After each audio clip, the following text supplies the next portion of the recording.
Hi. Before going to video, please subscribe to my channel for more interesting stuff. Story from r/no sleep. Posted by u/Carl1961. We're trapped in our house. Something is in here with us. I think we're in hell. Part 1. A hand shaking my shoulder awakened me. I stirred, groaning, as consciousness returned to me. I opened my eyes, blinking to clear them. My wife, Kate, was standing over me. I saw her face, the troubled expression on it, the frightened look in her eyes, and my head cleared. Instantly, I was wide awake and alert. I glanced quickly around the bedroom. It was dark outside the windows, still night. I glanced at the alarm clock beside the bed, 10:13. Something about that bothered me, something about it was wrong, but I let it go for the time being, more concerned about my wife's distressed appearance. "What's is it?" I asked. She just stared at me for a moment, opened her mouth to speak, then closed it abruptly, as if she didn't even know how to put whatever was wrong into words. I felt alarm surge through me. She wasn't just troubled, she was downright disturbed, and it wasn't just fear in her eyes, it was damn near pure terror. "What is it?" I asked her again, more urgently this time, thinking it must be a phone call she received. Phone calls in the dead of night are never good news, or some kind of emergency, a fire maybe, or burglars. Or, "Something is seriously wrong, Nick," she said in a very quiet voice, almost a whisper. "What? What's happening?" "It's still dark outside," she replied. "Yeah, so, it's the middle of the night. What do you expect?" I was a tad annoyed at her for pointing out such an obvious fact.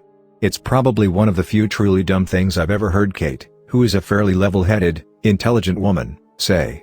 But something about the alarm clock was still bothering me. A realization was already starting to form in my subconscious. "Jesus, Nick!" she exclaimed, and now she was the one who sounded annoyed, even though there was a note of panic in her tone as well. "Don't you get it? It's after 10 in the morning and it's still dark outside." It hit me right then like a blow from a sledgehammer and I felt like an idiot. It should have been so obvious, but maybe my brain was slowed down a little by the 4 or 5 beers I had last night before going to bed. I had been drinking because it was Friday night, I was off the next day, and hadn't gone to bed until late, long after Kate had gone to sleep. I remembered the time I had seen on the clock over the TV as I had glanced at it on my way to bed, more than a bit drunk, but still fairly lucid. 1:03 a.m. I had gone to bed well after midnight on Saturday morning, this morning, and it was 10:13 a.m., not p.m. "What the fuck?" I muttered, incredulous, and looked again out the window at the blackness beyond. I looked back at Kate. "Are you sure?" I asked her dumbly, not knowing what else to say. "Yes, I'm sure," she said with an edge of hysteria. "Look." She thrust her phone impatiently at me and I looked at the time and date on the screen, 10:14 a.m., Saturday, April 4. I looked at her, starting to become scared myself. I found myself hoping this was some kind of joke, a belated April Fool's Day prank. I looked at her, hoping she was going to crack a smile and breaking down laughing, saying she got me good, but I could see she was not faking her fear and desperation, they were genuine. I swiftly got out of bed in my boxers and t-shirt and hastily got dressed, pulling on the pants I had worn the previous evening. "Are Chris and the others up?" I asked her. "Yes, they're downstairs." My older brother Chris and his wife Annie and 10-year-old stepson Adam had been staying with us at our house for the past 3 weeks, since Chris had been laid off from his truck dispatcher job last month. It wasn't an ideal living situation for any of us, but Chris was family and our parents were dead, so there wasn't really anyone else they could turn to, and it's not like we could just say no and turn them and their kid onto the street. Chris and Annie stayed in the downstairs guest room and I had set up a makeshift bedroom in the basement for Adam. Dressed, I headed out of the bedroom and marched briskly down the hallway and downstairs to the front door, Kate directly behind me. I opened the door, and just stood there, staring out at what lay beyond, bewildered, and scared. Beyond the doorway lay only blackness. Blackness that was blacker than black, somehow, an inky void that seemed to blot out the world that lay beyond our house. It wasn't just nighttime darkness, if it had been, there still should have been some ambient light from the stars and moon, enough to allow me to see the front lawn and driveway and the street and our neighbors' houses on the other side. This darkness was wrong, was not natural, was an absolute negative of existence. It scared me in a way I never had been before. I listened and heard nothing. Dead silence. No crickets. No dogs barking. No car engines. But I did smell something, a faint, Unpleasant musty odor that reminded me of the way the crawlspace in our parents' old house had used to smell after it flooded in a heavy rain.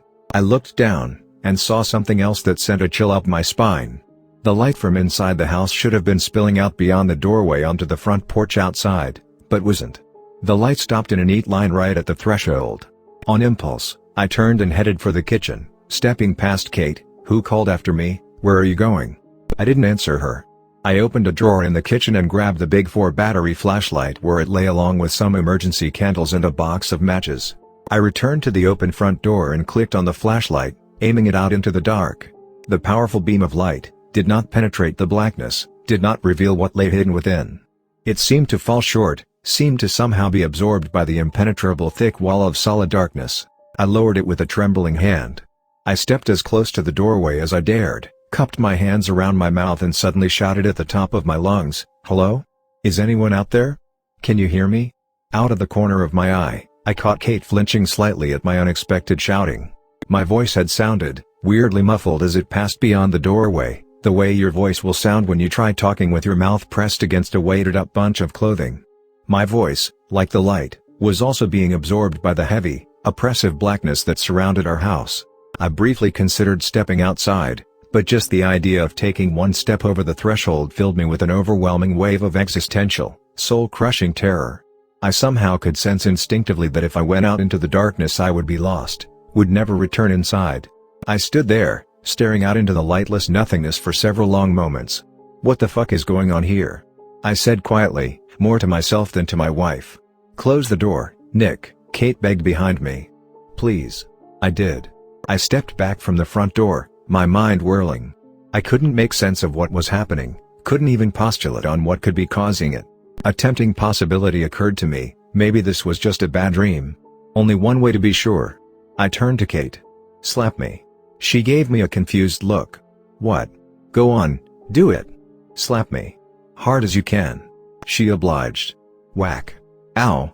I cried, rubbing my cheek. That answered that question. This was no dream. "What are we going to do?" She asked me. "We have to call someone." "Call 911. It was the best I could come up with on short notice. "I've already tried. The phones don't work. The lines are dead." I looked at her. I took my own phone out of my pocket and tried it anyway. She was right. My call wouldn't go through. I grabbed the handset off its stand on the table in the foyer and tried it. There was no dial tone. The landline was out, too. Shit. I snapped with frustration and slammed it down. "Don't even bother trying the internet," Kate told me just as the thought crossed my mind. She sounded irritated that I hadn't believed her about the phones. I checked that myself. "It's down, too." "What about the TV?" I asked, certain she was going to say that wasn't working either. Instead, she did something strange. She lowered her head and shuddered slightly. "What is it?" She looked up at me and I could see something else was bothering her. "There's something I didn't tell you." "What?" I demanded. "The TV still works, sort of." "Well, thank God for that," I replied. "What are they saying?" I was no journalist, but I had a pretty good idea that the sun not rising one day would qualify as pretty fucking huge international news. I imagined it would be all they were talking about on all the channels. She looked at me, struggling to find the words. I saw a flicker of fear in her eyes. "You don't understand, Nick. There's something wrong with the TV. All the channels, they..." She trailed off. "I can't even explain it. You need to see for yourself." Puzzled, I followed her as she motioned me into the living room. Chris, a big burly guy with a goatee and a shaved head, was sitting on the couch with Annie, Adam between them. Adam looked scared and I could see tears in his eyes. Annie had her arm around his shoulders and was speaking quietly to him, reassuring him. Chris stood up when he saw me enter. "Nick," he said in greeting, "this is some pretty weird fucking shit going down." Annie scolded him and told him to watch his language around Adam. She was a thin, pretty blonde woman in her late 20s, a decade Chris's junior. She had a slightly weary, haunted, washed-out quality about her, the result of a pretty rough life. Abused both physically and sexually by both of her drug-addicted parents, she had run away at 16 without finishing high school and hooked up with a guy who was a pretty low-life character himself. He had gotten her pregnant before running off, only to get his head blown off with a shotgun some time later by a Korean convenience store owner whose business he had been trying to hold up. She had been struggling as a single mother, working as a waitress in a truck stop diner to support Adam, where she had met Chris, who had been one of her regulars. They had only been married for about a year and a half. "Sorry, babe," he replied. "Do you think you guys can go into the kitchen for a few minutes?" Kate asked the three of them. "I wanted to show Nick. What's on TV?" They looked at her, their faces grim. "Yeah, sure, Kate," Chris said. Annie whispered something to Adam, who nodded, and they stood and quietly followed Chris out of the living room. Kate went to the TV, which I had just noticed had been turned off all this time, and flipped it on, pointedly not looking at it. I stared at the screen. For a moment I didn't understand what I was seeing. It was the Today Show, the fourth hour. Hoda Kotb and Jenna Bush Hager were seated in their usual places in the studio, but everything was warped somehow, twisted in the most perverse way. The windows behind them where pedestrians outside normally gather to wave in at the audience in the hope of being seen on national TV were completely black, like outside our house.